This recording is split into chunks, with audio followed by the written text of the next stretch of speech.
नाजरीन, वजीर आजम शहबाज शरीफ ने भारत को सिफारती सतह पर कैसे शिकस्त दी। वजीर आजम इस वक्त ईरान के दौरे पर हैं। इससे पहले उन्होंने तुर्किया का दौरा किया। इन दौरों का मकसद क्या था और क्या पाकिस्तान अपने मकासद में कामयाब हो पाया या नहीं, ये देखते हैं इस वीडियो में।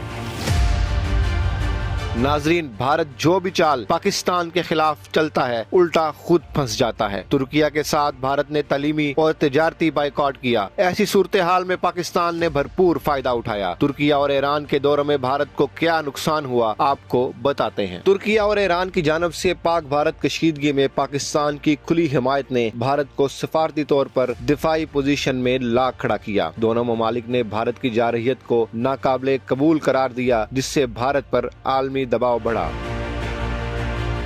तुर्किया और ईरान की हिमायत ने पाकिस्तान के कश्मीर इशू को आलमी फोरम्स पर उजागर करने में मदद दी, जो भारत के लिए एक हसास मामला है। सैफरी मैकेनिज्म और पाक ईरान ताउन ने खित्ते में ताकत के तवाजुन को तब्दील कर दिया। ये भारत के लिए तशवीश का बाइस है, क्योंकि पाकिस्तान के मजबूत इत्तेहादी खित्ते में इसके असर और रसूख को कम कर सकते हैं। पाक ईरान गैस पाइपलाइन और पाक तुर्किया इक्तिसादी ताउन से पाकिस्तान की मुआशी इस्तेहकाम की सलाहियत बढ़ गई, जो भारत के लिए तवील मुद्दती चैलेंज है। भारत की जानब से सिंतास मुआहिदे की खिलाफ वर्जी के मामले पर तुर्किया और ईरान की हिमायत ने पाकिस्तान के मौक़िफ़ को मजीद मजबूत कर दिया। तुर्किया और ईरान की हिमायत से पाकिस्तान का हौसला बढ़ा, जिससे वो भारत के साथ हालिया कशीदगी में सख्त मौक़िफ़ अपनाने के काबिल हुआ। इससे भारत के लिए फौजी और सफारती महाज पर चैलेंजेस बढ़ गए हैं। वजीर आजम शहबाज शरीफ के तुर्किया के दौरे में देखा गया कि हाथ में हाथ डाले तैयब उर्दगान ने शहबाज शरीफ और पाकिस्तान से मोहब्बत का इजहार किया। वजीर आजम शहबाज शरीफ के मई 2025 में तुर्किया और ईरान के दौरों के दौरान मुतअद्दिद अहम मुआहिदों और बातचीत पर पेशरफ्त हुई। ये दौरे खास तौर पर पाक भारत हालिया कशीदगी के तनाजुर में अहम थे। वजीर आजम शहबाज शरीफ ने तुर्क सदर रजब तैयब उर्दवान से इस्तांबुल में मुलाकात की, जिसमें दो तरफा ताल्लुकात, तिजारत, सरमायाकारी और दिफाई शोबों में ताउन को वुसअत देने पर इत्तेफाक हुआ। तवानाई, कानकुनी, मादनियात और IT के शोबों में ताउन को फरोग देने पर जोर दिया गया। तुर्किया के सदर ने पाक भारत कशीदगी के दौरान पाकिस्तान की गैर मुतज़लज़ल हिमायत की और वजीर आजम ने इस हिमायत पर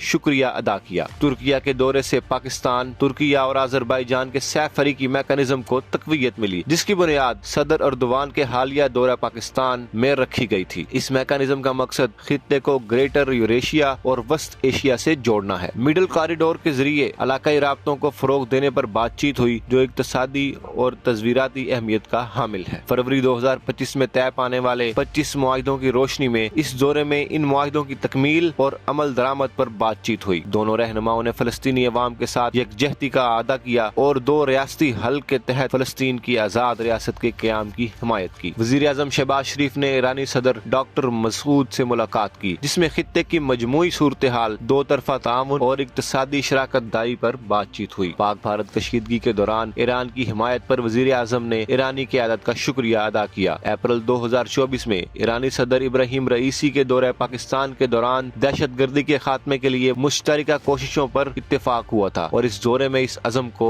दोहराया गया। दोनों ममालिक ने सरहदी इलाकों में दहशतगर्दी के खिलाफ ताउन बढ़ाने पर जोर दिया, जो पाकिस्तान और ईरान के मुश्तरका मफादात के लिए अहम है। अप्रैल 2025 के दौरे के दौरान ईरान के साथ मुतअद्दिद मुआहिदों पर दस्तखत हुए थे, जिनका मकसद दो तरफा तिजारत को अगले 5 सालों में $10 अरब तक ले जाना था। पाक ईरान बॉर्डर पर तिजारत को आसान बनाने के लिए रमदान क्रॉसिंग खोलने की जरूरत पर जोर दिया गया और 600 ईरानी ट्रकों के फंस जाने के मामले को हल करने के लिए इक़दामात पर बातचीत हुई। पाक ईरान गैस पाइपलाइन मंसूबे पर अमरीकी पाबंदियों के बावजूद पेशरफ्त के अज़्म का आदा किया गया, जिससे वजीर आजम ने एब्सोल्युटली नॉट कहकर अमरीकी दबाव को मुस्तरद किया। दोनों ममालिक ने फलस्तीन के इशू पर मुश्तरका मौक़िफ़ अपनाया और गजा में फौरी जंग बंदी का मुतालबा भी किया। ईरान ने पाकिस्तान के जौहरी और मिसाइल प्रोग्राम के दिफा में पाकिस्तान के मौक़िफ़ की हिमायत की, जो भारत के लिए तज़वीराती तशवीश का बाइस है।